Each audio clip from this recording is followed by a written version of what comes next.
So this evening we want to look at this question on page 202 in World of Graphics textbook. And the question says, the elevation and plan of an abbreviation based on a 10mm by 10mm grid are shown below. Create an oblique drawing of the abbreviation. Now the first thing that we have to do in order to get our grid correct, we don't need to worry about the plan, but we do need to worry about the elevation with an oblique drawing, is that we have to count the number of squares over. And beginning here, we have 1, 2, 3, 4, 5, 6, 7, 8, 9, 10, 11, 12, 13, 14, 15, 16, 17, 18, 19. 19 squares over, which gives a total of 190 millimeters. And then counting from here to the top, we have 1, 2, 3, 4, 5, 6, 7, 8. So we have to set up this grid because it's the grid that's going to give us the letters. It's going to be 190 millimeters long and 80 millimeters high.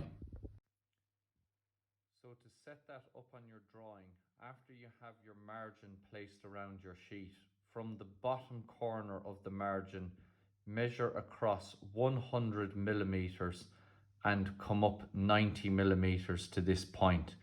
This point is going to be the origin point for the drawing that we're going to do. Now, as I said there, the length of the line then from that point over here is 190 millimeters. And from this point up here is 80 millimeters altogether. So from this point down here, measure over 100, measure up 90, then draw a horizontal line from that point and measure 190 from this point to this point, and from this point up along the vertical line, measure 80 millimeters. So once you have this line drawn along the horizontal line here, divide that up into divisions of 10 millimeters. So every 10 millimeters mark a point all the way along that line, all the way out to 190. And on the vertical line, measure up 10 millimeters each time, dividing that line into 8 divisions of 10 millimeters. So using your T-square and a light pencil, these lines need to be practically invisible. Now, the reason that they're a little bit heavy on this page is so that they will come out clearly on the video. But on your drawing, they should be as close to invisible as you can get them. So with each of those divisions of 10 millimeters that you marked up along the vertical line, use your T-square to bring them across as horizontal lines. So with your set square sitting on your T-square as shown, have the T-square in against your drawing board and the set square sitting on top of it there like that.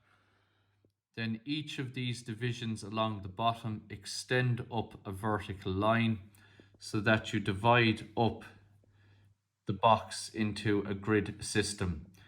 That is 80 divisions, that's 8 divisions high and 19 divisions across, and that will create all these small squares inside the middle of the grid, or inside the box that we create a grid, and it's inside that grid then that we will set up the letters. So now if we look back at our textbook, we can see that in order to get this letter P, we have to come in one division on our grid, go all the way across to the top.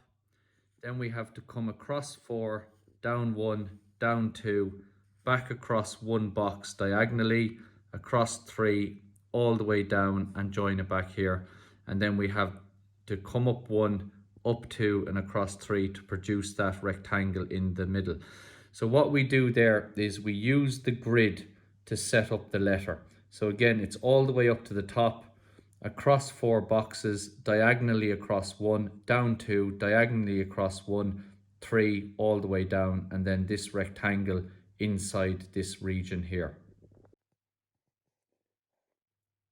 So using the grid in the textbook, we set up the letter P. Come in 1, all the way up to the top, across 4, back down diagonally, down 2, back down diagonally, 1, cross 3 and all the way to the bottom, and then we set up this rectangle inside the P here. So we use the grid to set up the letter P. Now if we go back to our textbook and we look at the letter A, we can see there's a separation of 1 square between the P and the A. And this line goes all the way up. It stops 1 from the top and then comes across diagonally over 3, diagonally across 1 square and back all the way down. This crossbar on the A is up 4 boxes and the width of the box is 1. And then we have this rectangle in here as well. So again, use the grid to help you establish the letter A. So using the measurements from your book, set up the letter A inside the grid on your drawing sheet. Now we do the same with the letter Y. Just one thing to be careful of. In order to get that point there, it's not on one of the intersections of the grid, but it is in the middle of this box.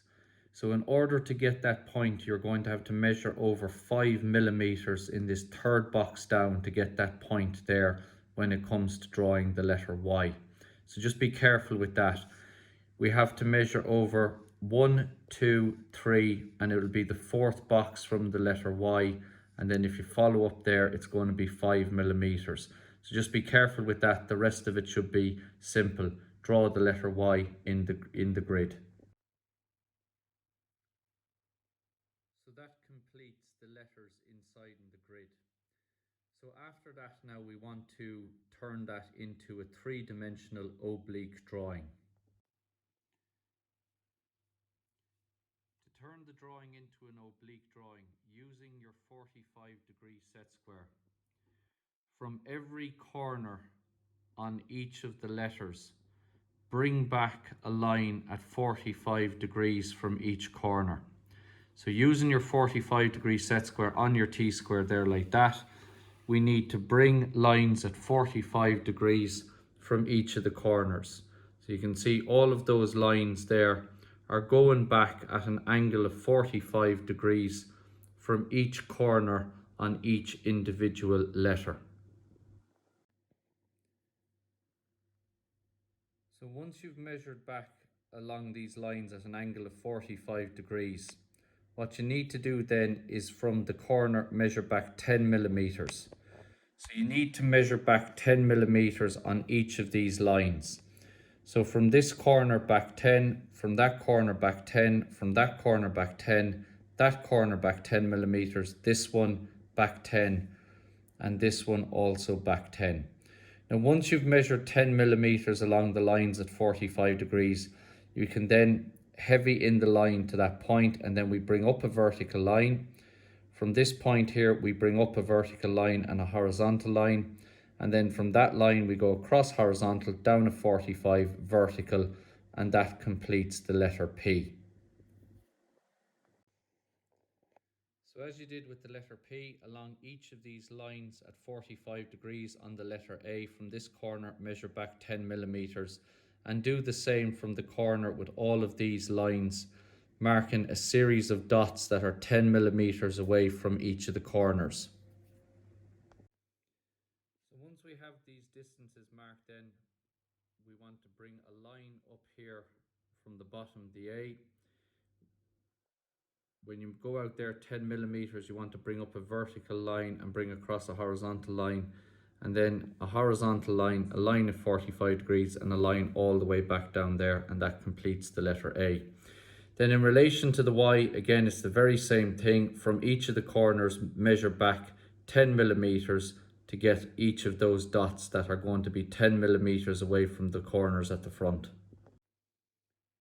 So once you have each of the points there on the letter Y, we bring a line across horizontal and down vertical, and stop that there because there's a little bit of an issue here with this I'll talk about in a moment. On the other side, these lines go back, they're 10, and then that comes across as a horizontal line down vertical. Now, just be careful with this line at the back. It's very, very, very close to this line at the front. But how you get that, you're joining a line from this corner at the back to that corner there. That's 10 millimeters away from this line at the front. And then once you have that done, drop that all the way down. So just be careful in this area in here.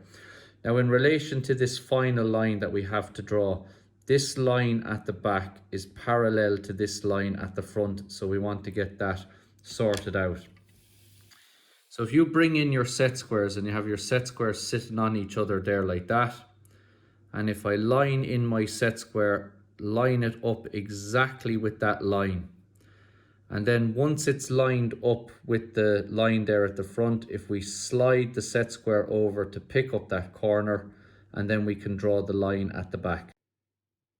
So after picking up that corner there and sliding over the set square, I can now draw that final line at the back, and that finishes the letter Y. So that is our fully completed oblique drawing of the sign there that says PAY on page 202 of World in Graphics. So finally, to complete the drawing, draw your guidelines there and print in. It's the World of Graphics textbook, page 202, question 1, oblique projection. And then just put in these lines down here to indicate that the angle going back always for oblique drawings is 45 degrees. So that completes the question. Thank you for your attention.